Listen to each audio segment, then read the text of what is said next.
Imagine this: a ruthless billionaire CEO, feared by everyone, collides with a single dad in a crowded lobby, and in that split second, her perfectly controlled world shatters forever. What happens next will melt even the coldest heart. She was the billionaire everyone feared. Cold, untouchable, always in control. But on the morning of the most important meeting of her career, she collided with a single dad and his little boy in the lobby. Papers flew, eyes locked, and in that moment, everything began to unravel. What happened in that elevator would change her life forever. Hold on, because this isn't just a bump in the hallway. It's the start of a love story that defies all odds, turning a powerhouse executive into someone who finally feels truly alive. The lobby of the Sterling Heights building gleamed with marble floors and polished brass.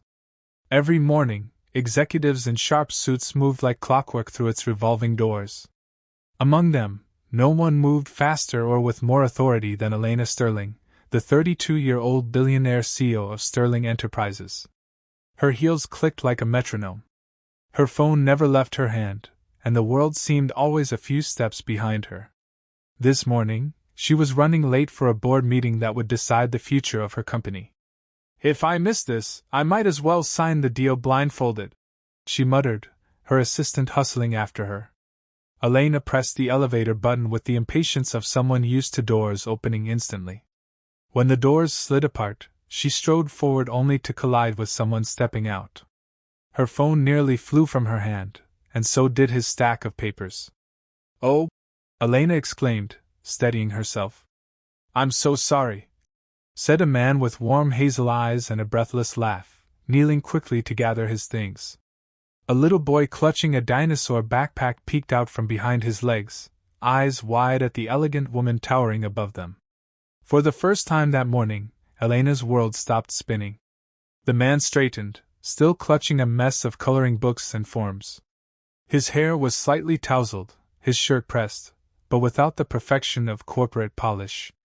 "My son's first day at the new daycare upstairs," he explained, cheeks a little flushed. "I guess I wasn't watching where I was going."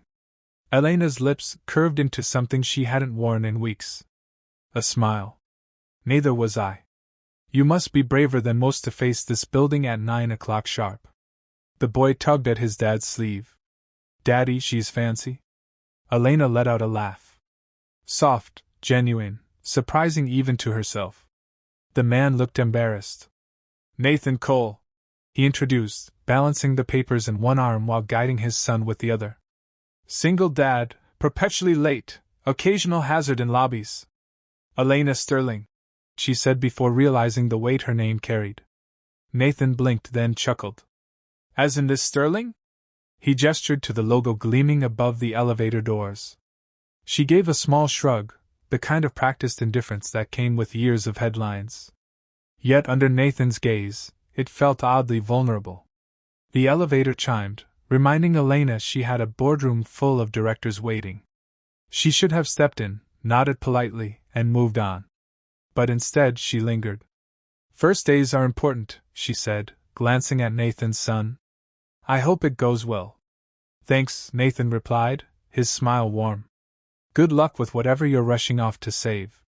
The doors began to close and instinctively Elena reached out, holding them open. She looked back at him. Really looked. There was something steady in Nathan's eyes, something that grounded her whirlwind of deadlines and responsibilities. Before she could second-guess herself, she asked, "Would you like to have coffee sometime?" The question hung in the air. Nathan blinked, surprised, then grinned. "I'd like that." The little boy tugged his dad's sleeve again. "Daddy, does this mean we made a new friend?" "Yeah, buddy," Nathan said softly, still looking at Elena. "I think it does." For once, Elena let the elevator leave without her. Later that day, her assistant whispered, "You skipped the meeting. The board is furious." Elena only smiled, her thoughts still lingering on a pair of hazel eyes and a child's shy grin. For years, she had been the woman too busy to notice anyone in a crowded lobby. But today, in the rush for an elevator, she'd found something she didn't even know she was missing. Not a deal, not a merger, something far rarer. Love at first sight. Music.